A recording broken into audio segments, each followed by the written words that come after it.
Praise the lord brothers and sisters. ಕರ್ತನಾದ ಯೇಸು ಕ್ರಿಸ್ತನ ನಾಮದಲ್ಲಿ ನಿಮ್ಮೆಲ್ಲರನ್ನು ವಂದಿಸುವನಾಗಿದ್ದೇನೆ. ನಾವೀಗ ಗಮನಿಸುವಂಥದ್ದು ಕ್ರೈಸ್ತ ಪ್ರಪಂಚದ ಸುಳ್ಳು ಬೋಧನೆಗಳ ವಿರುದ್ಧ ನಿತ್ಯ ಜೀವವನ್ನು ನೀಡುವ ಯೇಸುವಿನ ಸತ್ಯವಾಕ್ಯಗಳು ಎಂಬುದರಲ್ಲಿ 11ನೇ ಭಾಗದಲ್ಲಿದ್ದೇವೆ.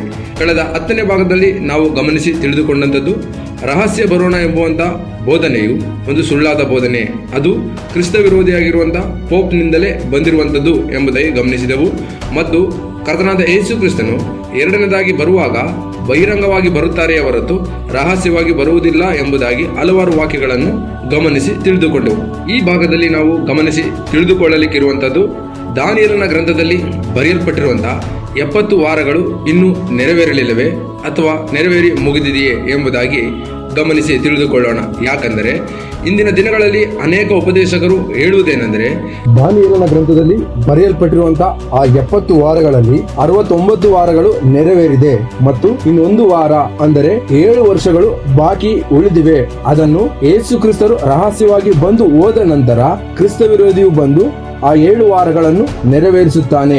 ಹೇಗೆಂದರೆ 3.5 ವರ್ಷ ಉಪದ್ರವ ಕಾಲ ಮತ್ತೆ 3.5 ವರ್ಷ ಮಹಾ ಉಪದ್ರವ ಕಾಲವನ್ನು ನಡೆಸಿ ಆನಂತರ ಯೇಸು ಕ್ರಿಸ್ತರು ಎರಡನೇದಾಗಿ ಬಹಿರಂಗವಾಗಿ ಬರುತ್ತಾರೆ ಎಂಬುದಾಗಿ ಒಂದು ಸುಳ್ಳಾದ ಬೋಧನೆಯನ್ನು ಹೇಳುವವರಾಗಿದ್ದಾರೆ. ಆದರೆ ಈ ಬೋಧನೆಯು ದೇವರ ವಾಕ್ಯಕ್ಕೆ ಅನುಗುಣವಾಗಿದೆಯೇ ಅಥವಾ ವಿರೋಧವಾಗಿದೆಯೇ ಎಂಬುದಾಗಿ ಸಹ ನಾವು ಓದಿ ತಿಳಿದುಕೊಂಡು ಆ ವಾಕ್ಯಕ್ಕೆ ಸಾಕ್ಷಿಯಾಗಿ ನಿಲ್ಲೋಣ.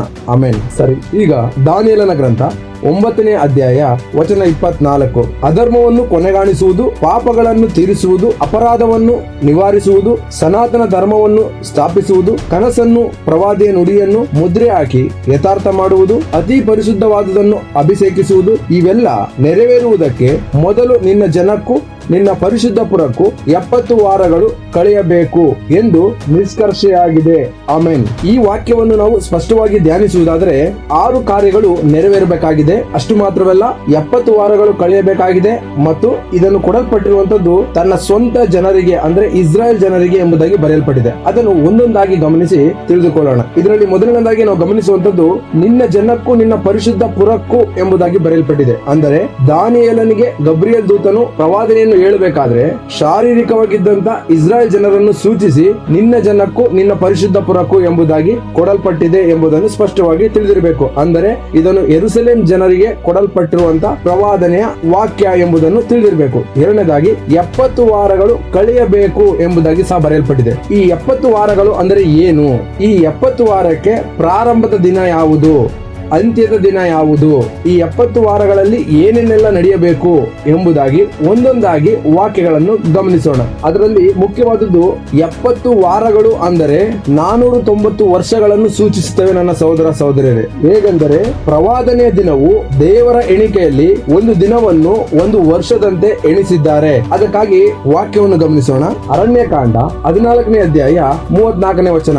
ನೀವು ಆ ದೇಶವನ್ನು ಸಂಚರಿಸಿ ನೋಡಿದ 40 ದಿನಗಳಿಗೆ ಸಮವಾಗಿ ದಿನ ಒಂದಕ್ಕೆ 1 ಸಂವತ್ಸರದ ಮೇರೆಗೆ 40 ವರ್ಷ ನಿಮ್ಮ ಪಾಪದ ಫಲವನ್ನು ಅನುಭವಿಸುವವರಾಗಿ ನಾನು ಕೈಬಿಟ್ಟವರ ಗತಿ ಎಂತದ್ದೆಂದು ತಿಳಿದುಕೊಳ್ಳಬೇಕು.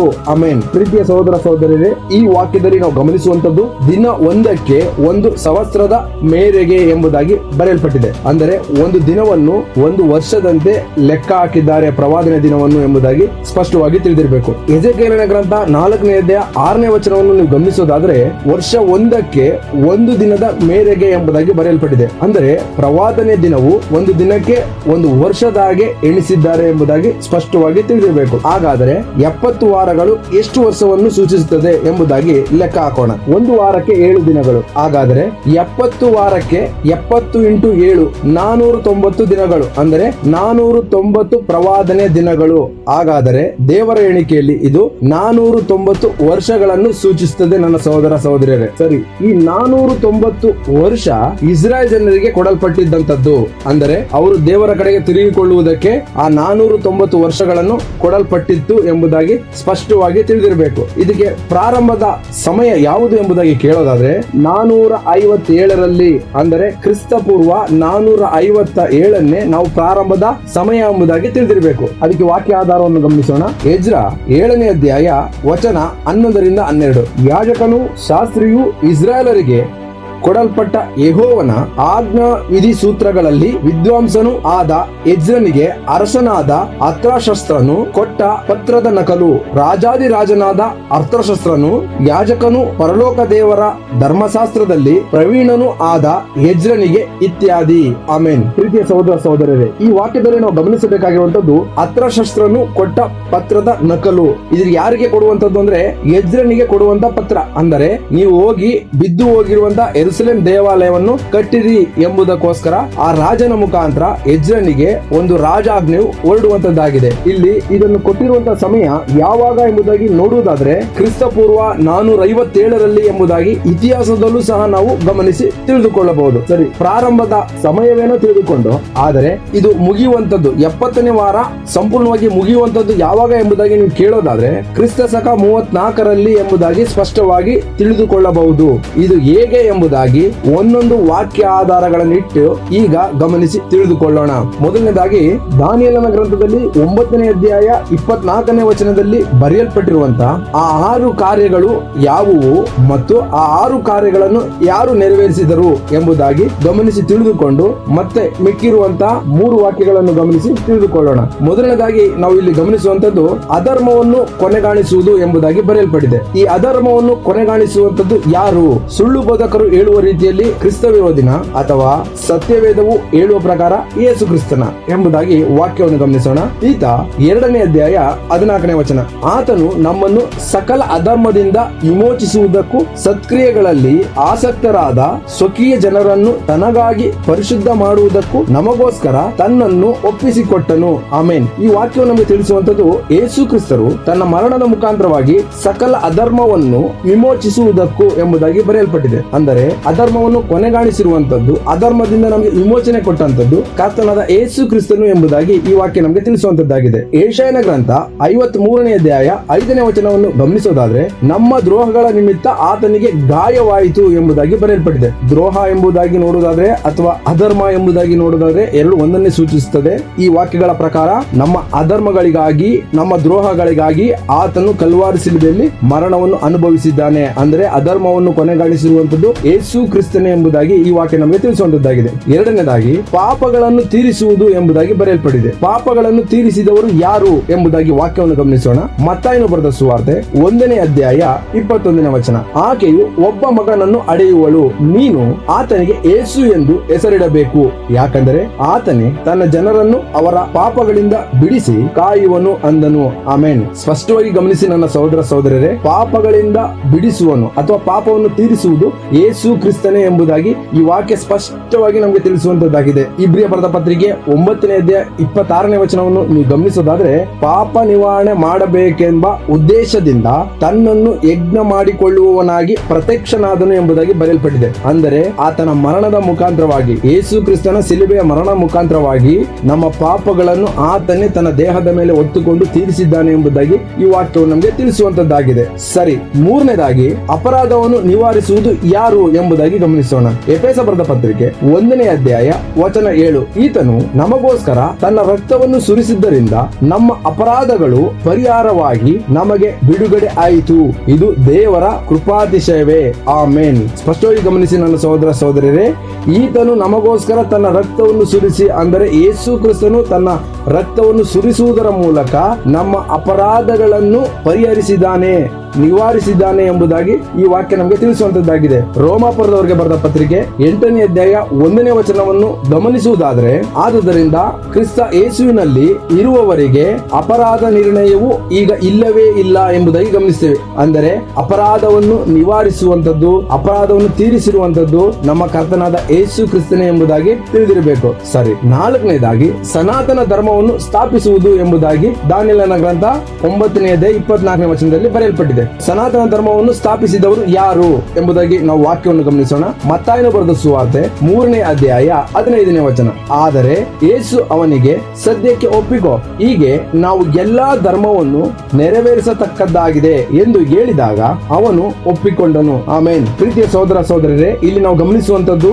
ನಾವು ಎಲ್ಲಾ ಧರ್ಮವನ್ನು ನೆರವೇರಿಸತಕ್ಕದ್ದಾಗಿದೆ ಎಂಬುದಾಗಿ ಯೇಸು ಕ್ರಿಸ್ತನು ಯೋಹಾನನ ಹತ್ತಿರ, ಅಂದ್ರೆ ದೀಕ್ಷಾ ಸ್ನಾನವನ್ನು ಕೊಡುವಂತ ಯೋಹಾನನ ಹತ್ತಿರ ಹೇಳುವವರಾಗಿದ್ರು. ಅಂದರೆ ಸನಾತನ ಧರ್ಮ ಅಥವಾ ಎಲ್ಲಾ ಧರ್ಮಶಾಸ್ತ್ರವನ್ನು ನೆರವೇರಿಸಬೇಕಾಗಿದೆ. ನೀನು ಸದ್ಯಕ್ಕೆ ಒಪ್ಪಿಕೊಂಡು ನನಗೆ ದೀಕ್ಷಾ ಸ್ನಾನವನ್ನು ಕೊಡು ಎಂಬುದಾಗಿ ಯೇಸು ಕ್ರಿಸ್ತರು ಸ್ನಾನಿಕನಾದ ಯೋಹಾನನ ಹತ್ರ ಹೇಳುವವರಾಗಿದ್ದಾರೆ. ಅಂದರೆ ಸನಾತನ ಧರ್ಮವನ್ನು ಸ್ಥಾಪಿಸುವಂತದ್ದು, ನೆರವೇರಿಸುವಂತದ್ದು ಯೇಸು ಕ್ರಿಸ್ತರೇ. ಯೋಹಾನನ ಬರೆದ ಸುವಾರ್ತೆ 12ನೇ ಅಧ್ಯಾಯ 38ನೇ ವಚನವನ್ನು ನಾವು ಗಮನಿಸೋದಾದ್ರೆ, ಇದರಿಂದ ಪ್ರವಾದಿಯಾದ ಯೆಶಾಯನು ನುಡಿದ ಮಾತು ನೆರವೇರಿತು ಎಂಬುದಾಗಿ ಬರೆಯಲ್ಪಟ್ಟಿದೆ. ಅಂದರೆ ಯೇಸು ಕ್ರಿಸ್ತರು ಪ್ರವಾದನೆ ಗ್ರಂಥದಲ್ಲಿ ಬರೆಯಲ್ಪಟ್ಟಿರುವಂತಹ ಒಂದೊಂದು ಕಾರ್ಯಗಳನ್ನು ನೆರವೇರಿಸಿದ್ದಾರೆ. ಆತನು ಸನಾತನ ಧರ್ಮವನ್ನು ಸ್ಥಾಪಿಸಿದ್ದಾರೆ, ನೆರವೇರಿಸಿದ್ದಾರೆ ಎಂಬುದಾಗಿ ಈ ಎಲ್ಲಾ ವಾಕ್ಯಗಳು ನಮಗೆ ತಿಳಿಸುವಂತದ್ದಾಗಿದೆ. 5ನೇದಾಗಿ ಕನಸನ್ನು, ಪ್ರವಾದಿಯ ನುಡಿಯನ್ನು ಮುದ್ರೆ ಹಾಕಿ ಯಥಾರ್ಥ ಮಾಡುವುದು ಎಂಬುದಾಗಿ ಬರೆಯಲ್ಪಟ್ಟಿದೆ. ಸೊ ಕನಸನ್ನು, ಪ್ರವಾದಿಯ ನುಡಿಯನ್ನು ಮುದ್ರೆ ಹಾಕಿ ಯಥಾರ್ಥ ಮಾಡುವಂತದ್ದು ಯಾರು ಎಂಬುದಾಗಿ ಗಮನಿಸೋದಾದ್ರೆ, ಯೆಶಾಯನ ಗ್ರಂಥ 8ನೇ ಅಧ್ಯಾಯ ವಚನ 15ರಿಂದ 16, ಅವರಲ್ಲಿ ಅನೇಕರು ಎಡವಿ ಬಿದ್ದು ಭಂಗವಾಗುವರು, ಬೋನಿಗೆ ಸಿಕ್ಕಿ ನಾಶವಾಗುವರು. ಬೋಧನೆಯನ್ನು ಕಟ್ಟಿಡು, ನನ್ನ ಶಿಷ್ಯರೊಳಗೆ ಉಪದೇಶವನ್ನು ಮುಚ್ಚಿ ಮುದ್ರಿಸು. ಆಮೆನ್. ಯೆಶಾಯನ ಗ್ರಂಥದಲ್ಲಿ ನಾವು ಗಮನಿಸುವಂತದ್ದು ಬೋಧನೆಯನ್ನು ಕಟ್ಟಿಡುವಂತದ್ದು, ಮುದ್ರೆ ಹಾಕುವಂತದ್ದು, ಮುದ್ರಿಸುವಂತದ್ದು ಇದು ಯೇಸು ಕ್ರಿಸ್ತನ ಕೆಲಸವಾಗಿದೆ. ಅಂದರೆ ಹಳೆಯ ಒಡಂಬಡಿಕೆಯಲ್ಲಿ ಆತನು ಯೆಹೋವನಾಗಿದ್ದರು. ಯೇಸು ಕ್ರಿಸ್ತರು, ಯೇಸು ಅಂದ್ರೆ ರಕ್ಷಕ, ಯೆಹೋವ ಅಂದ್ರೆ ಇರುವಾತನು.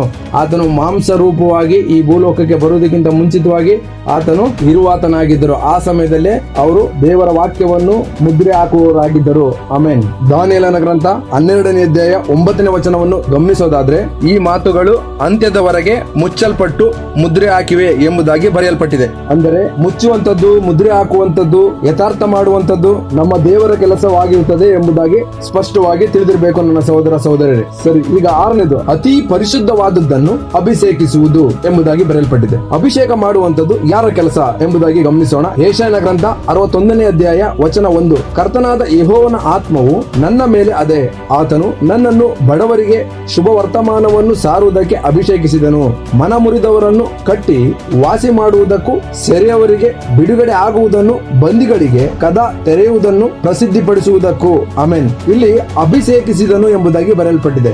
ಈ ಪ್ರವಾದನೆ ವಾಕ್ಯವು ಎಲ್ಲಿ ನೆರವೇರಿದೆ ಎಂಬುದಾಗಿ ನೀವು ಕೇಳೋದಾದ್ರೆ, ಲೂಕ 4ನೇ ಅಧ್ಯಾಯ 18ನೇ ವಚನದಲ್ಲಿ ಯೇಸು ಕ್ರಿಸ್ತರು ಸಭಾಮಂದಿರದಲ್ಲಿ ಆ ಸುರುಳಿಯನ್ನು ತೆಗೆದುಕೊಂಡು ಓದುವವರಾಗಿದ್ದಾರೆ. ಅಲ್ಲೂ ಕೂಡ ಅಭಿಷೇಕಿಸಿದನು ಎಂಬುದಾಗಿ ಬರೆಯಲ್ಪಟ್ಟಿದೆ. ಅಂದರೆ ಯೇಸು ಕ್ರಿಸ್ತನು ಮಗನಾಗಿ ಬರುವುದಕ್ಕಿಂತ ಮುಂಚಿತವಾಗಿಯೇ ಅವರು ತಂದೆಯಾಗಿದ್ದಾಗ ಅಭಿಷೇಕಿಸಿದರು ಎಂಬುದಾಗಿ ಈ ವಾಕ್ಯದಲ್ಲಿ ಸ್ಪಷ್ಟವಾಗಿ ತಿಳಿದುಕೊಳ್ಳಬಹುದು. ಇಲ್ಲಿವರೆಗೂ ನಾವು ಗಮನಿಸಿದಂತಹ ದಾನಿಯೇಲನ ಗ್ರಂಥ 9ನೇ ಅಧ್ಯಾಯ 24ನೇ ವಚನದಲ್ಲಿ 6 ಕಾರ್ಯಗಳನ್ನು ನೆರವೇರಿಸಿರುವಂತದ್ದು ನಮ್ಮ ದೇವರಾದ ಯೇಸು ಕ್ರಿಸ್ತನೇ ಎಂಬುದಾಗಿ, ಮತ್ತು ಆ 70 ವಾರಗಳು ಅಂದ್ರೆ 490 ವರ್ಷಗಳು ಎಂಬುದಾಗಿ ತಿಳಿದುಕೊಂಡೆವು. ಮತ್ತು ಅದನ್ನು ಕೊಡಲ್ಪಟ್ಟಿರುವಂತದ್ದು ಇಸ್ರಾಯೇಲ್ ಜನರಿಗೆ ಮಾತ್ರ ಎಂಬುದಾಗಿ ತಿಳಿದುಕೊಂಡೆವು. ಹಾಗೆಯೇ ಅದರ ಪ್ರಾರಂಭದ ಸಮಯ ಕ್ರಿಸ್ತಪೂರ್ವ 457ರಲ್ಲಿಯೇ ಎಂಬುದಾಗಿ ಸ್ಪಷ್ಟವಾಗಿ ತಿಳಿದುಕೊಂಡೆವು. ಸರಿ, ಈಗ ದಾನಿಯೇಲನ ಗ್ರಂಥ 9ನೇ ಅಧ್ಯಾಯ 25ನೇ ವಚನವನ್ನು ಗಮನಿಸೋಣ. ಇದನ್ನು ತಿಳಿದು ಮುಂದಟ್ಟು ಮಾಡಿಕೊ, ಯೆರೂಸಲೇಮು ಜೀರ್ಣೋದ್ಧಾರಕ್ಕಾಗಿ ಕಟ್ಟಲ್ಪಡಲಿ ಎಂಬ ದೈವೋಕ್ತಿಯು ಹೊರಡುವಂದಿನಿಂದ ಅಭಿಷಕ್ತನಾದ ಪ್ರಭುವು ಬರುವುದರೊಳಗೆ 7 ವಾರಗಳು ಕಳೆಯಬೇಕು. ಅದು ಪುನಃ ಕಟ್ಟಲ್ಪಟ್ಟು 62 ವಾರ ಇರುವುದು. ಅದಕ್ಕೆ ಚೌಕವು ಕಂದಕವು ಇರುವವು. ಆ ಕಾಲವು ಬಹು ಕಷ್ಟಕಾಲ. ಆಮೆನ್. ಪ್ರೀತಿಯ ಸಹೋದರ ಸಹೋದರರೇ, ಇಲ್ಲಿ ನಾವು ಗಮನಿಸುವಂತದ್ದು ಯೆರೂಸಲೇಮು ಜೀರ್ಣೋದ್ಧಾರಕ್ಕಾಗಿ ಕಟ್ಟಲ್ಪಡಲಿ ಎಂಬ ದೈವೋಕ್ತಿ ಹೊರಡುವುದರಿಂದ ಎಂಬುದಾಗಿ. ಸೊ ಇದು ಕಟ್ಟಲ್ಪಡುವುದಕ್ಕೆ ಹೊರಡಿದ್ದು ಆ ಸಮಯ ಯಾವುದು ಅಂದ್ರೆ ಕ್ರಿಸ್ತಪೂರ್ವ 457ರಲ್ಲಿ ಎಂಬುದಾಗಿ ಎಜ್ರನ ಪುಸ್ತಕದಲ್ಲಿ ಸ್ಪಷ್ಟವಾಗಿ ತಿಳಿದುಕೊಂಡೆವು ಅಲ್ವಾ. ಸೊ ಅದರಲ್ಲಿ ಈಗ ಗಮನಿಸುವಂತದ್ದು ಅಭಿಷಕ್ತನಾದ ಪ್ರಭು ಬರುವುದರೊಳಗೆ, ಅಂದ್ರೆ ಯೇಸು ಕ್ರಿಸ್ತನು ಬರುವುದರೊಳಗೆ 7 ವಾರ ಮತ್ತು 62 ವಾರ, ಅಂದರೆ ಒಟ್ಟಾರೆ 69 ವಾರ ಕಳೆಯಬೇಕು ಎಂಬುದಾಗಿ ಈ ವಾಕ್ಯ ನಮಗೆ ತಿಳಿಸುವಂತದ್ದಾಗಿದೆ. ಅಂದರೆ ಯೇಸು ಕ್ರಿಸ್ತರು ಬರುವುದರೊಳಗೆ ಒಟ್ಟು 69 ವಾರ ಕಳೆಯಬೇಕು. ಇನ್ನೂ ಸ್ಪಷ್ಟವಾಗಿ ಗಮನಿಸೋದಾದ್ರೆ ಕ್ರಿಸ್ತಪೂರ್ವ 457 ಪ್ರಾರಂಭಗೊಂಡು ಯೇಸು ಕ್ರಿಸ್ತರು ಬರುವುದರೊಳಗೆ 7 ವಾರ 62, ಒಟ್ಟು 69 ವಾರ ಕಳೆಯಬೇಕು. 70ನೇ ವಾರದಲ್ಲಿ ಯೇಸು ಕ್ರಿಸ್ತರು ಪ್ರಕಟವಾಗಬೇಕು ಎಂಬುದಾಗಿ ಈ ವಾಕ್ಯ ನಮಗೆ ತಿಳಿಸುವಂತದ್ದಾಗಿದೆ. ನಮ್ಗೆ ಈಗ ಒಂದು ಪ್ರಶ್ನೆ ಉದ್ಭವಿಸಬಹುದು, ಬ್ರದರ್ ಇದು 62 ವಾರ ಮತ್ತು 7 ವಾರ ಮತ್ತು 26 4ನೇ ವಚನದಲ್ಲಿ 70 ವಾರ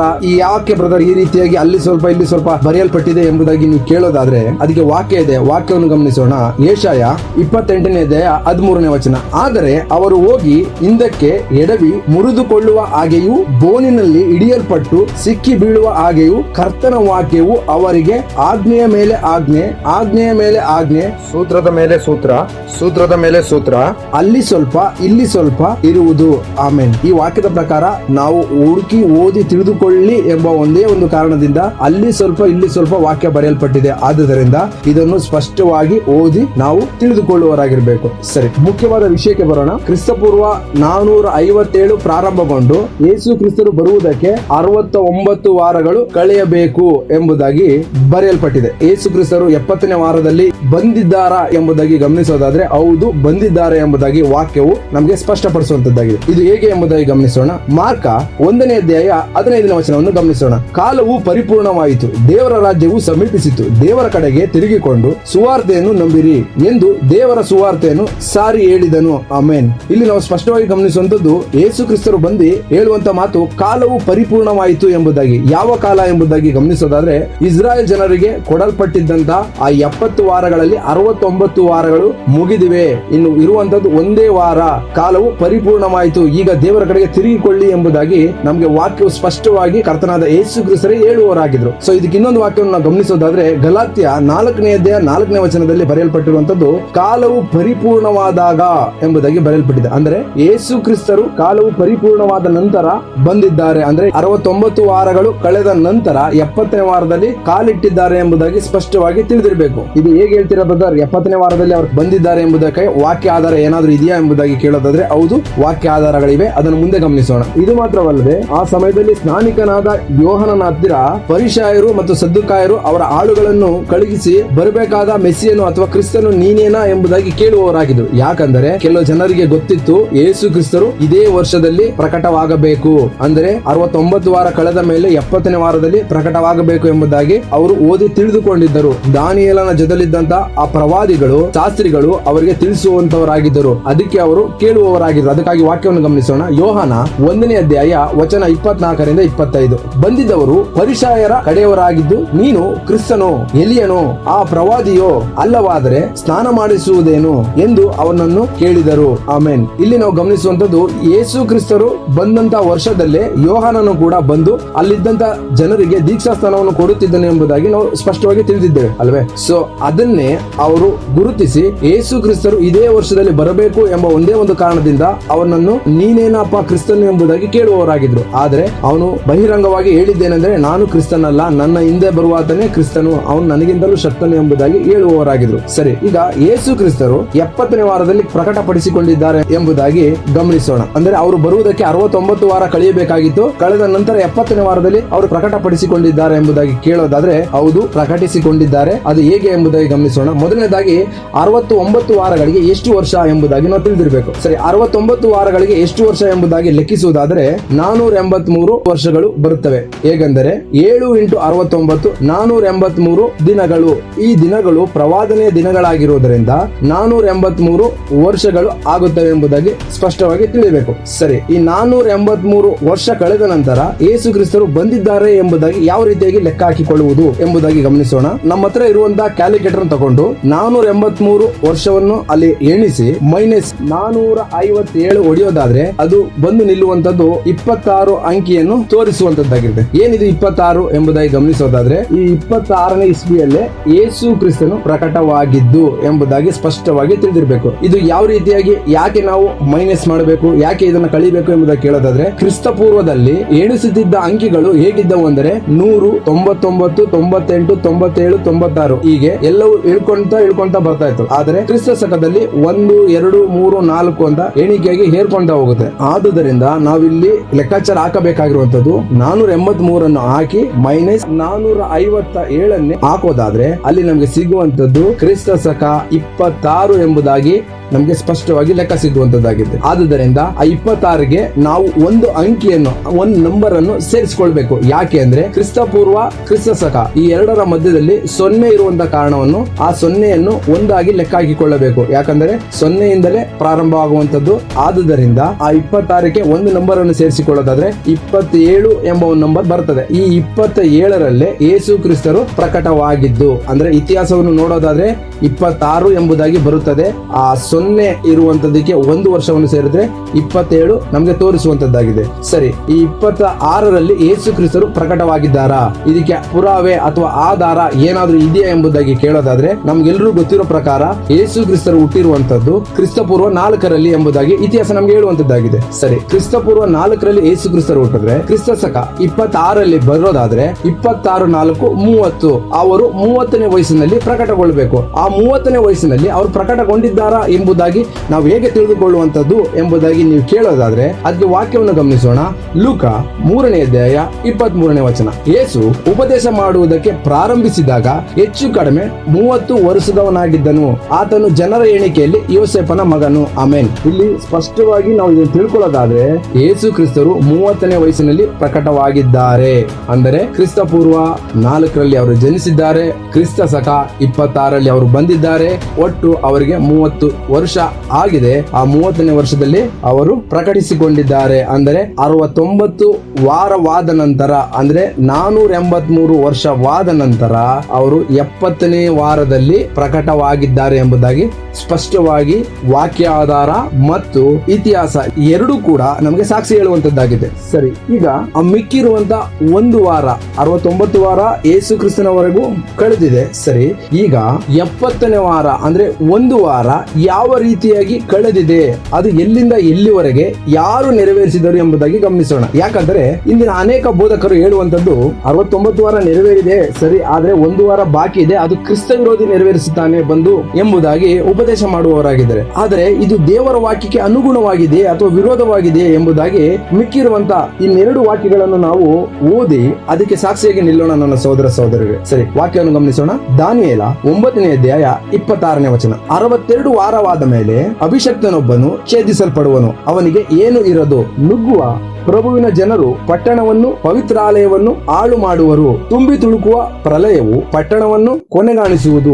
ಅಂತ್ಯದವರೆಗೂ ಯುದ್ಧವಾಗುವುದು, ನಿಶ್ಚಿತ ನಾಶನಗಳು ಸಂಭವಿಸುವವು. ಆಮೇನ್. ಸರಿ, ಈ ವಾಕ್ಯದಲ್ಲಿ ನಾವು ಗಮನಿಸುವಂತದ್ದು ಮೊದಲನೇ 25ನೇ ವಾಕ್ಯದಲ್ಲಿ 7 ವಾರಗಳು ಎಂಬುದಾಗಿ ಗಮನಿಸ್ತೋ, ಮತ್ತು 26ನೇ ವಾಕ್ಯದಲ್ಲಿ 62 ವಾರವಾದ ಮೇಲೆ ಎಂಬುದಾಗಿ, ಒಟ್ಟು 69 ವಾರವಾದ ಮೇಲೆ ಅಭಿಷಕ್ತನೊಬ್ಬನು ಛೇದಿಸಲ್ಪಡುವನು ಎಂಬುದಾಗಿ ಗಮನಿಸುತ್ತೇವೆ. ಅಭಿಷಕ್ತನು ಅಂದ್ರೆ ಯಾರು? ಯೇಸು ಕ್ರಿಸ್ತರು. ಈ ಯೇಸು ಕ್ರಿಸ್ತರು ಛೇದಿಸಲ್ಪಡುವನು ಅಂದ್ರೆ ಮರಣವನ್ನು ಹೊಂದುವನು ಎಂಬುದಾಗಿ ಈ ವಾಕ್ಯದ ಅರ್ಥ. ಸರಿ, ಯೇಸು ಕ್ರಿಸ್ತರು 70ನೇ ವಾರದಲ್ಲಿ ಮರಣವನ್ನು ಹೊಂದಿದ್ದಾರಾ ಎಂಬುದಾಗಿ ಗಮನಿಸೋದಾದ್ರೆ ಹೌದು, ಹೊಂದಿದ್ದಾರೆ. ಅದಕ್ಕೆ ವಾಕ್ಯವನ್ನು ಗಮನಿಸೋಣ. ಇಬ್ರಿಯ ಬರೆದ ಪತ್ರಿಕೆ 9ನೇ ಅಧ್ಯಾಯ 26ನೇ ವಚನ. ಹಾಗೆಯೇ ಸಮರ್ಪಿಸಬೇಕಾಗಿದ್ದ ಪಕ್ಷದಲ್ಲಿ ಆತನು ಲೋಕದಿಂದ ಎಷ್ಟೋ ಸಾರಿ ಬಾಧೆಪಟ್ಟು ಸಾಯಬೇಕಾಗಿತ್ತು. ಆದರೆ ಒಂದೇ ಸಾರಿ ಯುಗಗಳ ಸಮಾಪ್ತಿಯಲ್ಲೇ ಆತನು ಪಾಪ ನಿವಾರಣೆ ಮಾಡಬೇಕೆಂಬ ಉದ್ದೇಶದಿಂದ ತನ್ನನ್ನು ಯಜ್ಞ ಮಾಡಿಕೊಳ್ಳುವವನಾಗಿ ಪ್ರತ್ಯಕ್ಷನಾದನು. ಆಮೆನ್. ಇಲ್ಲಿ ನಾವು ಗಮನಿಸುವಂತದ್ದು ಯಜ್ಞ ಮಾಡಿಕೊಳ್ಳುವವನಾಗಿ ಪ್ರತ್ಯಕ್ಷನಾದನು ಎಂಬುದಾಗಿ ಬರೆಯಲ್ಪಟ್ಟಿದೆ. ಸೊ ಆತನು ಯಜ್ಞವಾಗಿದ್ದಾನ, ಅಭಿಷಕ್ತನಾದ ಆ ಪ್ರಭುವು ಛೇದಿಸಲ್ಪಟ್ಟಿದ್ದಾನೆ ಎಂಬುದಾಗಿ ಗಮನಿಸೋದಾದ್ರೆ ಹೌದು, ಛೇದಿಸಲ್ಪಟ್ಟಿದ್ದಾರೆ. ಆತನು ಮರಣವನ್ನು ಅನುಭವಿಸಿದ್ದಾರೆ ಎಂಬುದಾಗಿ ಈ ವಾಕ್ಯ ನಮಗೆ ತಿಳಿಸುವಂತದ್ದಾಗಿದೆ. ಇಬ್ರಿಯ ಬರೆದ ಪತ್ರಿಕೆ 10ನೇ ಅಧ್ಯಾಯ 12ನೇ ವಚನ ಗಮನಿಸೋದಾದ್ರೆ ಒಂದೇ ಯಜ್ಞವನ್ನು ಸಮರ್ಪಿಸಿ ಎಂಬುದಾಗಿ ಬರೆಯಲ್ಪಟ್ಟಿದೆ. ಅಂದರೆ ತನ್ನನ್ನು ಯಜ್ಞವಾಗಿ ಅರ್ಪಿಸಿದ್ದಾರೆ, ಆತನು ಮರಣವನ್ನು ಹೊಂದಿದ್ದಾನೆ ಎಂಬುದಾಗಿ ಈ ವಾಕ್ಯ ನಮಗೆ ಸ್ಪಷ್ಟವಾಗಿ ತಿಳಿಸುವಂತದ್ದಾಗಿದೆ ನನ್ನ ಸಹೋದರ ಸಹೋದರರೇ. ಸರಿ, ದಾನಿಯೇಲನ ಗ್ರಂಥ 9ನೇ ಅಧ್ಯಾಯ 26ನೇ ವಚನದಲ್ಲಿ ನುಗ್ಗುವ ಪ್ರಭುವಿನ ಜನರು ಪಟ್ಟಣವನ್ನು, ಪವಿತ್ರಾಲಯವನ್ನು ಹಾಳು ಮಾಡುವರು. ತುಂಬಿ ತುಳುಕುವ ಪ್ರಲಯವು ಪಟ್ಟಣವನ್ನು ಕೊನೆಗಾಣಿಸುವುದು. ಅಂತ್ಯದವರೆಗೂ ಯುದ್ಧವಾಗುವುದು, ನಿಶ್ಚಿತ ನಾಶನಗಳು ಸಂಭವಿಸುವವು ಎಂಬುದಾಗಿ ಬರೆಯಲ್ಪಟ್ಟಿದೆ. ಸೊ ಇದು ಯಾರು ಎಂಬುದಾಗಿ ಕೇಳೋದಾದ್ರೆ ಇದು ಯೇಸು ಕ್ರಿಸ್ತನು ಅಲ್ಲ, ಅಥವಾ ಕ್ರಿಸ್ತ ವಿರೋಧಿಯೂ ಅಲ್ಲ. ಇವನು ಟೈಟಸ್ ರಾಜ. ಈ ಟೈಟಸ್ ರಾಜ ಯಾರು ಅಂದರೆ ವೆಸ್ಪೇಸಿಯನ್ ಎಂಬ ಒಬ್ಬ ರಾಜನ ಮಗ ಎಂಬುದಾಗಿ ಸ್ಪಷ್ಟವಾಗಿ ತಿಳಿದಿರಬೇಕು. ಇದು ಹೇಗೆ ಎಂಬುದಾಗಿ ನೀವು ಕೇಳೋದಾದ್ರೆ, ಕ್ರಿಸ್ತ ಶಕ 70ರಲ್ಲಿ ಯೆರೂಸಲೇಮನ್ನು ದೇವಾಲಯವನ್ನು ನಾಶ ಮಾಡಿದವನು ಟೈಟಸ್ ರಾಜ ಎಂಬುದಾಗಿ ಇತಿಹಾಸದಲ್ಲೇ ಸ್ಪಷ್ಟವಾಗಿ ನಾವು ನೋಡಿ ತಿಳಿದುಕೊಳ್ಳಬಹುದು ನನ್ನ ಸಹೋದರ ಸಹೋದರರೇ. ಆದರೆ ಅನೇಕ ಸುಳ್ಳು ಉಪದೇಶಕರು ಹೇಳುವಂತದ್ದು ಇದು ಕ್ರಿಸ್ತ ವಿರೋಧಿ, ಇದು ಆಂಟಿ ಕ್ರೈಸ್ಟ್ ಎಂಬುದಾಗಿ ಹೇಳುವರಾಗಿರ್ತಾರೆ. ಆದರೆ ಇದು ಕ್ರಿಸ್ತ ವಿರೋಧಿ ಅಲ್ಲ.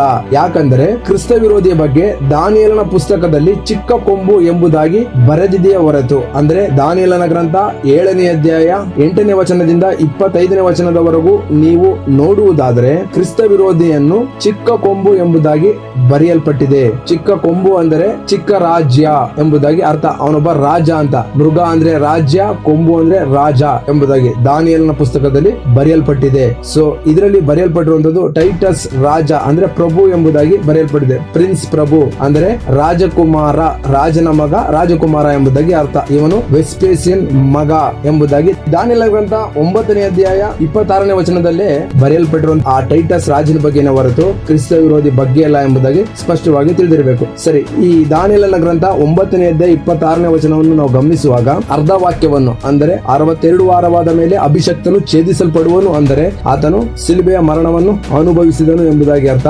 ನುಗ್ಗುವಿನ ಪ್ರಭುವಿನ ಜನರು ಪಟ್ಟಣವನ್ನು ಪವಿತ್ರಾಲಯವನ್ನು ಹಾಳು ಮಾಡುವಂತದ್ದು ಇದು ಟೈಟಸ್ ರಾಜ. ಈ ವಾಕ್ಯವು ನೆರವೇರಿದೆ ಎಂಬುದಾಗಿ ಸ್ಪಷ್ಟವಾಗಿ ತಿಳಿದಿರಬೇಕು. ಸರಿ, ಈ ದಾನಿಯೇಲನ ಗ್ರಂಥ 9ನೇ ಅಧ್ಯಾಯ 26ನೇ ವಚನದಲ್ಲೇ ಅಂತ್ಯದವರೆಗೂ ಯುದ್ಧವಾಗುವುದು ಎಂಬುದಾಗಿ ಬರೆಯಲ್ಪಟ್ಟಿದೆ. ಅಂತ್ಯದವರೆಗೂ ಯುದ್ಧವಾಗುವುದು ಅಂದ್ರೆ ಏನು, ಯಾಕೆ ಈ ರೀತಿ ಅಂತ್ಯದವರೆಗೂ ಯುದ್ಧವಾಗುತ್ತದೆ ಎಂಬುದಾಗಿ ಕೇಳೋದಾದ್ರೆ, ಯೇಸು ಕ್ರಿಸ್ತರು ಯೆರೂಸಲೇಮನ್ನು ನೋಡಿ ಮತ್ತಾಯನ ಬರೆದ ಸುವಾರ್ತೆ 23ನೇ ಅಧ್ಯಾಯ 37ರಿಂದ 39ನೇ ವಚನವನ್ನು ನಾವು ಗಮನಿಸೋದಾದ್ರೆ, ಯೆರೂಸಲೇಮೇ ಯೆರೂಸಲೇಮೇ, ಪ್ರವಾದಿಗಳ ಪ್ರಾಣ ತೆಗೆಯುವವಳೆ, ದೇವರು ನಿನ್ನ ಬಳಿಗೆ ಕಳುಹಿಸಿಕೊಟ್ಟವರನ್ನು ಕಲ್ಲೆಸೆದು ಕೊಲ್ಲುವವಳೆ, ಕೋಳಿ ತನ್ನ ಮರಿಗಳನ್ನು ರೆಕ್ಕೆಗಳ ಕೆಳಗೆ ಕೂಡಿಸಿಕೊಳ್ಳುವಂತೆ ನಿನ್ನ ಮಕ್ಕಳನ್ನು ಕೂಡಿಸಿಕೊಳ್ಳುವುದಕ್ಕೆ ನನಗೆ ಎಷ್ಟೋ ಸಾರಿ ಮನಸ್ಸಿತ್ತು, ಆದರೆ ನಿನಗೆ ಮನಸ್ಸಿಲ್ಲದೆ ಹೋಯಿತು. ನೋಡಿರಿ, ನಿಮ್ಮ ಆಲಯವು ನಿಮಗೆ ಬರಿದಾಗಿ ಬಿಟ್ಟಿದೆ. ಈಗಿನಿಂದ ಕರ್ತನ ಹೆಸರಿನಲ್ಲಿ ಬರುವವನಿಗೆ ಆಶೀರ್ವಾದ ಎಂದು ನೀವು ಹೇಳುವ ತನಕ ನೀವು ನನ್ನನ್ನು ನೋಡುವುದೇ ಇಲ್ಲವೆಂದು ನಿಮಗೆ ಹೇಳುತ್ತೇನೆ ಅಂದನು. ಆಮೆನ್. ಸೊ ಯೇಸು ಕ್ರಿಸ್ತನನ್ನು ತಳ್ಳಿಬಿಟ್ಟಿದ್ದಂತ ಕಾರಣ, ಅಂದರೆ ಯೆಹೂದ್ಯರು ಯೇಸು ಕ್ರಿಸ್ತನನ್ನು ತಿರಸ್ಕರಿಸಿದ್ದಂತ ಕಾರಣ ಯೇಸು ಕ್ರಿಸ್ತರೇ ಪ್ರವಾದಿಯಾಗಿ ಹೇಳಿದ್ದಾರೆ, ಅಂತ್ಯದವರೆಗೂ, 2ನೇ ಬರೋಣದವರೆಗೂ ಯುದ್ಧ ನಡೀತಾನೆ ಇರ್ತದೆ ಎಂಬುದಾಗಿ. ಆದರೆ ದಾನಿಯೇಲನ 70ನೇ ವಾರದಲ್ಲಿ ಕೊಡಲ್ಪಟ್ಟಿರುವಂತದ್ದು ಯೆರೂಸಲೇಮ್, ಅಂದ್ರೆ ಅವರು ಮನ ತಿರುಗುವುದಕ್ಕೆ ಮಾತ್ರ. ಅವರು ಮನ ತಿರುಗದೇ ಇರೋ ಕಾರಣದಿಂದ ಅದು ಅಂತ್ಯದವರೆಗೂ ಯುದ್ಧ ಆಗುತ್ತದೆ ಎಂಬುದಾಗಿ ಯೇಸು ಕ್ರಿಸ್ತರೇ ಇಲ್ಲಿ ಸ್ಪಷ್ಟವಾಗಿ ನುಡಿದಿದ್ದಾರೆ. ಸರಿ, ಈಗ ದಾನಿಯೇಲನ ಗ್ರಂಥ 9ನೇ ಅಧ್ಯಾಯ 27ನೇ ವಚನವನ್ನು ಗಮನಿಸೋಣ. ಆ ಪ್ರಭುವು 1 ವಾರದ ಮಟ್ಟಿಗೆ ಬಹು ಜನರೊಂದಿಗೆ ದೃಢವಾದ ಒಡಂಬಡಿಕೆಯನ್ನು ಮಾಡಿಕೊಳ್ಳುವನು. ಅರ್ಧ ವಾರ ಯಜ್ಞ ನೈವೇದ್ಯಗಳನ್ನು ನಿಲ್ಲಿಸುವನು. ಅಸಹ್ಯಗಳನ್ನು ವಾಹನ ಮಾಡಿಕೊಂಡು ಒಬ್ಬ ಪಾತಕನು ಆರಿ ಬಂದು ನಿಶ್ಚಿತ ಪ್ರಲಯವು ಅವನನ್ನು ಮುಳುಗಿಸುವ ತನಕ ಹಾಳು ಮಾಡುವನು. ಆಮೇಲೆ ಸೊ ಇಲ್ಲಿ ನಾವು ಗಮನಿಸುವಂತದ್ದು ಆ ಪ್ರಭುವು ಎಂಬುದಾಗಿ ಬರೆಯಲ್ಪಟ್ಟಿದೆ. ಈ ಆ ಪ್ರಭು ಅಂದರೆ ನಾವು ಗಮನಿಸಬೇಕು, ದಾನಿಯೇಲನ ಗ್ರಂಥ 9ನೇ ಅಧ್ಯಾಯ 25ನೇ ವಚನದಲ್ಲಿ ಬರೆಯಲ್ಪಟ್ಟಿರುವಂತಹ ಅಭಿಷಕ್ತನಾದ ಪ್ರಭುವು ಎಂಬುದಾಗಿ ಬರೆಯಲ್ಪಟ್ಟಿರುವಂತದ್ದು ಯೇಸು ಕ್ರಿಸ್ತನ ಬಗ್ಗೆ. ಅದೇ ರೀತಿಯಾಗಿ ಇಲ್ಲೂ ಸಹ ದಾನಿಯೇಲನ ಗ್ರಂಥ 9ನೇ ಅಧ್ಯಾಯ 27ನೇ ವಚನದಲ್ಲಿ ಬರೆಯಲ್ಪಟ್ಟಿರುವಂತದ್ದು ಆ ಪ್ರಭುವು ಅಂದರೆ ಯೇಸು ಕ್ರಿಸ್ತನನ್ನು ಸೂಚಿಸುತ್ತದೆ ಎಂಬುದಾಗಿ ತಿಳಿದಿರಬೇಕು. ಯಾಕಂದರೆ ಅನೇಕ ಉಪದೇಶಕರು ಈ ವಾಕ್ಯವನ್ನು ತೆಗೆದುಕೊಂಡು ಇದು ಕ್ರಿಸ್ತ ವಿರೋಧಿಯನ್ನು ಸೂಚಿಸುತ್ತದೆ. ಈ ಕ್ರಿಸ್ತ ವಿರೋಧಿಯು ಬಂದು ಯೆರೂಸಲೇಮು ಮತ್ತು ಅಲ್ಲಿರುವಂತಹ ಸುತ್ತ ದೇಶದ ಜನರೊಂದಿಗೆ, ಬಹು ಜನರೊಂದಿಗೆ ಒಡಂಬಡಿಕೆಯನ್ನು ಮಾಡಿಕೊಂಡು 3.5 ವರ್ಷ ಉಪದ್ರವ ಮತ್ತೆ 3.5 ವರ್ಷ ಮಹಾ ಉಪದ್ರವ ಅವನು ಕೊಟ್ಟು ಹಿಂಸಿಸುತ್ತಾನೆ ಎಂಬುದಾಗಿ ಹೇಳುವವರಾಗಿರ್ತಾರೆ. ಆದರೆ ನಾವು ಸತ್ಯವೇದ ವಾಕ್ಯವನ್ನು ಆಧಾರ ಮಾಡಿ ನೋಡಬೇಕು. ಆ ಪ್ರಭು ಎಂಬುದಾಗಿ ಗಮನಿಸುವಂತದ್ದು ಯೇಸು ಕ್ರಿಸ್ತ ಸೂಚಿಸುವಂತದ್ದು. ಮತ್ತು 1 ವಾರದ ಮಟ್ಟಿಗೆ ಬಹು ಜನರೊಂದಿಗೆ ದೃಢವಾದ ಒಡಂಬಡಿಕೆಯನ್ನು ಮಾಡಿಕೊಳ್ಳುವನು. ಸತ್ಯವೇದದಲ್ಲಿ ಯಾರು ಒಡಂಬಡಿಕೆಯನ್ನು ಮಾಡಿಕೊಂಡಿದ್ದಾರೆ, ಯಾವುದಕ್ಕೋಸ್ಕರ ಒಡಂಬಡಿಕೆಯನ್ನು ಮಾಡಿಕೊಂಡಿದ್ದಾರೆ, ಯಾವುದಕ್ಕೋಸ್ಕರ ಒಡಂಬಡಿಕೆಯನ್ನು ಮಾಡಿಕೊಂಡಿರುವಂತದ್ದು ಎಂಬುದಾಗಿ ಸ್ಪಷ್ಟವಾಗಿ ತಿಳಿದಿರಬೇಕು. ಕ್ರಿಸ್ತ ವಿರೋಧಿನ ಅಥವಾ ಯೇಸು ಕ್ರಿಸ್ತನ ಎಂಬುದಾಗಿ. ಅದಕ್ಕಾಗಿ ವಾಕ್ಯವನ್ನು ಗಮನಿಸೋಣ. ಮತ್ತಾಯನು ಬರೆದ ಸುವಾರ್ತೆ 26ನೇ ಅಧ್ಯಾಯ 28ನೇ ವಚನ. ಇದು ನನ್ನ ರಕ್ತ, ಇದು ಒಡಂಬಡಿಕೆ ರಕ್ತ, ಇದು ಪಾಪಗಳ ಕ್ಷಮೆಗಾಗಿ ಬಹು ಜನರಿಗೋಸ್ಕರ ಸುರಿಸಲ್ಪಡುವ ರಕ್ತ. ಆಮೆನ್. ಸ್ಪಷ್ಟವಾಗಿ ಗಮನಿಸಿ ನನ್ನ ಸಹೋದರ ಸಹೋದರರೇ, ಇದು ಒಡಂಬಡಿಕೆ ರಕ್ತ ಅಂತ ಬರೆಯಲ್ಪಟ್ಟಿದೆ. ಸೊ ದಾನಿಯೇಲನ ಗ್ರಂಥದಲ್ಲಿ ನಾವು ಗಮನಿಸುವ ದೃಢವಾದ ಒಡಂಬಡಿಕೆಯನ್ನು ಮಾಡಿಕೊಳ್ಳುವನು ಎಂಬುದಾಗಿ. ಸೊ ಇಲ್ಲೂ ಕೂಡ ಒಡಂಬಡಿಕೆ, ದೃಢವಾದ ಒಂದು ಒಡಂಬಡಿಕೆಯನ್ನು ಮಾಡಿಕೊಂಡಿದ್ದಾರೆ. ತನ್ನ ರಕ್ತದ ಮೂಲಕವಾಗಿ ಯೇಸು ಕ್ರಿಸ್ತರು ಮರಣವನ್ನು ಅನುಭವಿಸುವುದಕ್ಕಿಂತ ಮುಂಚಿನ ದಿನದಲ್ಲಿ ಆತನು ಒಂದು ಒಡಂಬಡಿಕೆಯನ್ನು ಮಾಡಿಕೊಂಡವರಾಗಿದ್ರು. ಅಷ್ಟು ಮಾತ್ರ ಅಲ್ಲ, ಬಹು ಜನರೊಂದಿಗೆ ದೃಢವಾದ ಒಡಂಬಡಿಕೆ ಮಾಡಿಕೊಳ್ತಾನೆ ಎಂಬುದಾಗಿ ದಾನಿಯೇಲನ ಗ್ರಂಥದಲ್ಲಿ ಬರೆಯಲ್ಪಟ್ಟಿದೆ. ಅದೇ ರೀತಿಯಾಗಿ ಮತ್ತಾಯನ ಬರೆದ ಸುವಾರ್ತೆಯಲ್ಲಿ 26ನೇ 28ನೇ ವಾಕ್ಯ ಹೇಳುತ್ತೆ, ಬಹು ಜನರಿಗೋಸ್ಕರ ಸುರಿಸಲ್ಪಡುವ ರಕ್ತ ಎಂಬುದಾಗಿ. ಈ ವಾಕ್ಯ ಮಾತ್ರ ಅಲ್ಲ, ಮಾರ್ಕನ ಬರೆದ ಸುವಾರ್ತೆ 14ನೇ ಅಧ್ಯಾಯ 24ನೇ ವಚನವನ್ನು ನಾವು ಗಮನಿಸುವುದಾದ್ರೆ, ಇದು ಒಡಂಬಡಿಕೆ ರಕ್ತ, ಇದು ಬಹು ಜನರಿಗೋಸ್ಕರ ಸುರಿಸಲ್ಪಡುವ ರಕ್ತ ಎಂಬುದಾಗಿ ಬರೆಯಲ್ಪಟ್ಟಿದೆ. ಬಹು ಜನರಿಗೆ ಒಡಂಬಡಿಕೆ ಮಾಡಿಕೊಳ್ಳುವಂತದ್ದು, ಒಡಂಬಡಿಕೆ ದೃಢಪಡಿಸುವಂತದ್ದು, ಈ ಎಲ್ಲವೂ ಕೂಡ ನಮ್ಮ ಕರ್ತನಾದ ಯೇಸು ಕ್ರಿಸ್ತನ ಕೆಲಸವೇ ಹೊರತು ಕ್ರಿಸ್ತ ವಿರೋಧಿ ಕೆಲಸ ಅಲ್ಲ ಎಂಬುದಾಗಿ ಸ್ಪಷ್ಟವಾಗಿ ತಿಳಿದಿರಬೇಕು ನನ್ನ ಸಹೋದರ ಸಹೋದರಿಯರೇ. ಸರಿ, ದಾನಿಯೇಲನ ಗ್ರಂಥ 9ನೇ ಅಧ್ಯಾಯ 27ನೇ ವಚನವನ್ನು ಗಮನಿಸೋದಾದ್ರೆ, ಅರ್ಧ ವಾರ ಯಜ್ಞ ನೈವೇದ್ಯವನ್ನು ನಿಲ್ಲಿಸುವನು ಎಂಬುದಾಗಿ ಬರೆಯಲ್ಪಟ್ಟಿದೆ. ಇದನ್ನ ಕೆಲವು ಉಪದೇಶಕರು ಹಿಡ್ಕೊಂಡು ಆ 3ನೇ ದೇವಾಲಯ ಕಟ್ಟಲ್ಪಡುತ್ತೆ, ಆ ದೇವಾಲಯದಲ್ಲಿ ಕ್ರಿಸ್ತ ವಿರೋಧಿ ಬಂದು ಆ ಹಂದಿಯನ್ನು ಬಲಿ ಕೊಟ್ಟು ಅಲ್ಲಿ ಯಜ್ಞ ನೈವೇದ್ಯ ನಿಲ್ಲಿಸ್ತಾನೆ ಎಂಬುದಾಗಿ ಒಂದು ಸುಳ್ಳಾದ ಉಪದೇಶವನ್ನು ಉಪದೇಶ ಮಾಡುವವರಾಗಿದ್ದಾರೆ. ಆದರೆ ನಿಜವಾಗಿ ಇದರ ಅರ್ಥ ಏನು, ಯಜ್ಞ ನೈವೇದ್ಯವನ್ನು ನಿಲ್ಲಿಸುವನು ಅಂದ್ರೆ ಅರ್ಥ ಏನು ಎಂಬುದಾಗಿ ಇಬ್ರಿಯ ಬರೆದ ಪತ್ರಿಕೆ 9ನೇ ಅಧ್ಯಾಯ ವಚನ 26ರಿಂದ 27ನೇ ವಚನವನ್ನು ಗಮನಿಸೋಣ. ಹಾಗೆಯೇ ಸಮರ್ಪಿಸಬೇಕಾಗಿದ್ದ ಪಕ್ಷದಲ್ಲಿ ಆತನು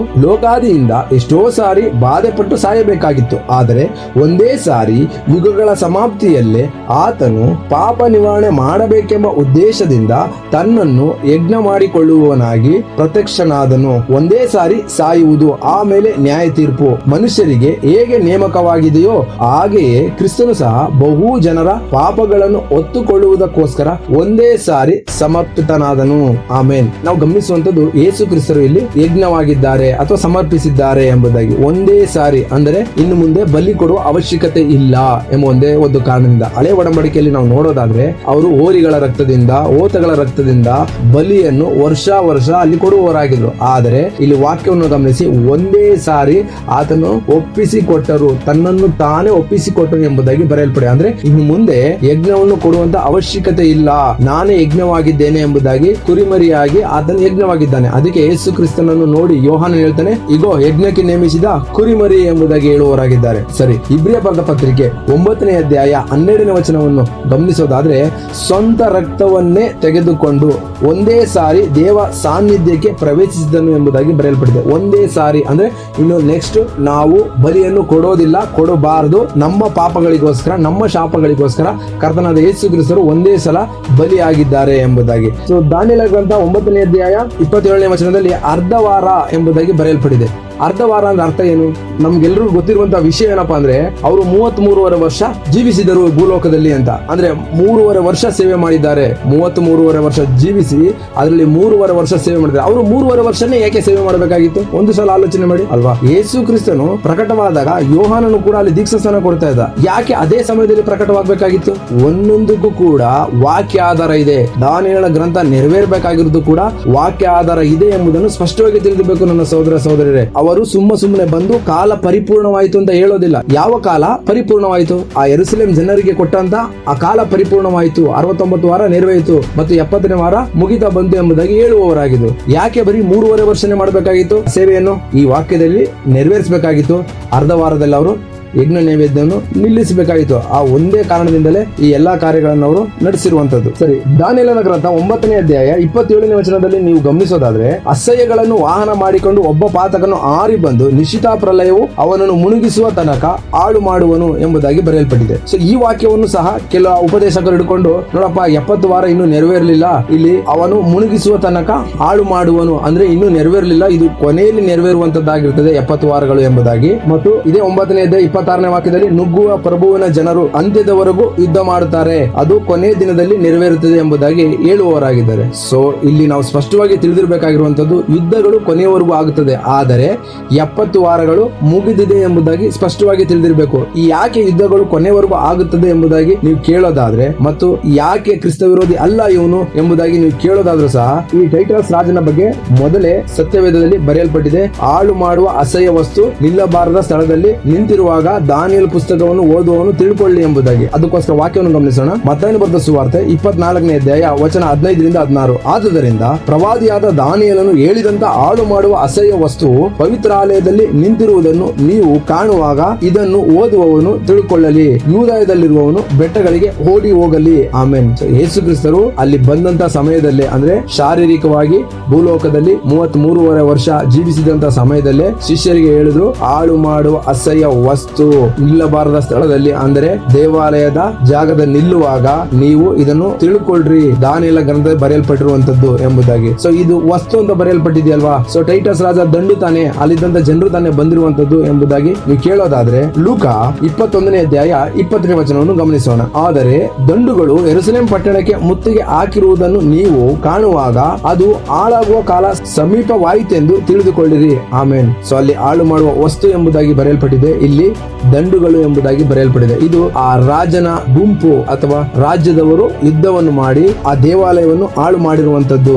ಎಂಬುದಾಗಿ ಸ್ಪಷ್ಟವಾಗಿ ತಿಳಿದಿರಬೇಕು. ಈ ದಾನಿಯೇಲನ ಗ್ರಂಥ 9ನೇ ಅಧ್ಯಾಯ 26ನೇ ವಚನ ಮತ್ತು 27ನೇ ವಚನದಲ್ಲಿ ಅಸಹ್ಯ ಮಾಡುವಂತಹ ವಸ್ತು, ಆ ಪಾತಕನು, ಹಾಳು ಮಾಡುವಂತಹ ಪಾತಕನು ಅಂದ್ರೆ ಅವನು ಟೈಟಸ್ ರಾಜ ವೆಸ್ಪೇಸಿಯನ್ ಮಗನನ್ನು ಸೂಚಿಸುತ್ತದೆ ಹೊರತು ಕ್ರಿಸ್ತ ವಿರೋಧಿ ಅಲ್ಲ ಎಂಬುದನ್ನು ಸ್ಪಷ್ಟವಾಗಿ ತಿಳಿದಿರಬೇಕು ನನ್ನ ಸಹೋದರ ಸಹೋದರರೇ. ಸರಿ, ಇಲ್ಲಿವರೆಗೂ ನಾವು ಗಮನಿಸುವಂತದ್ದು ಕ್ರಿಸ್ತಪೂರ್ವ 450ರಿಂದ ಕ್ರಿಸ್ತ ಶಕ 26ರವರೆಗೂ 69 ವಾರಗಳು ನೆರವೇರಿವೆ ಎಂಬುದಾಗಿ. ಈ 70ನೇ ವಾರ ಅಂದ್ರೆ 7 ವರ್ಷ ಯಾವ ರೀತಿಯಾಗಿ ನೆರವೇರಿದೆ ಎಂಬುದಾಗಿ ನಾವು ಸ್ಪಷ್ಟವಾಗಿ ತಿಳಿದುಕೊಳ್ಳಬೇಕು. ಮೊದಲನೇದಾಗಿ ಯೇಸು ಕ್ರಿಸ್ತರು ದೀಕ್ಷಾಸ್ನಾನ ತೆಗೆದುಕೊಂಡಿರುವಂತದ್ದು 30ನೇ ವಯಸ್ಸಿನಲ್ಲಿ, ಅಂದರೆ ಕ್ರಿಸ್ತ ಶಕ 26ರಲ್ಲಿ. ಆ 0 ಇಲ್ಲದೆ ಇರುವಂತ ಕಾರಣ, 0 ಇಲ್ಲದೆ ಇರುವಂತ ಕಾರಣ ಒಂದು 0ಯನ್ನು ಸೇರಿಸ್ಕೋಬೇಕು, ಅದಕ್ಕೆ 27 ಎಂಬುದಾಗಿ ಸೇರಿಸ್ಕೋಬೇಕು. ಅಂದ್ರೆ 27ರಲ್ಲಿ ಅವರು ದೀಕ್ಷಾಸ್ನಾನವನ್ನು ತೆಗೆದುಕೊಂಡು ಉಪದೇಶ ಮಾಡುವುದಕ್ಕೆ ಪ್ರಾರಂಭ ಮಾಡ್ತಾರೆ. ಸೊ 27ರಿಂದ 3.5 ವರ್ಷವನ್ನು ಲೆಕ್ಕ ಹಾಕಬೇಕು. ಆ ಸಮಯದಲ್ಲಿ ಅವರು ಬಲಿಯಾದರು, ಅಂದರೆ ತನ್ನನ್ನು ತಾವೇ ಎಲ್ಲಾ ಜನಗಳಿಗೋಸ್ಕರ ತಮ್ಮ ಪ್ರಾಣವನ್ನು ಒಪ್ಪಿಸಿಕೊಟ್ಟರು, ಅಂದ್ರೆ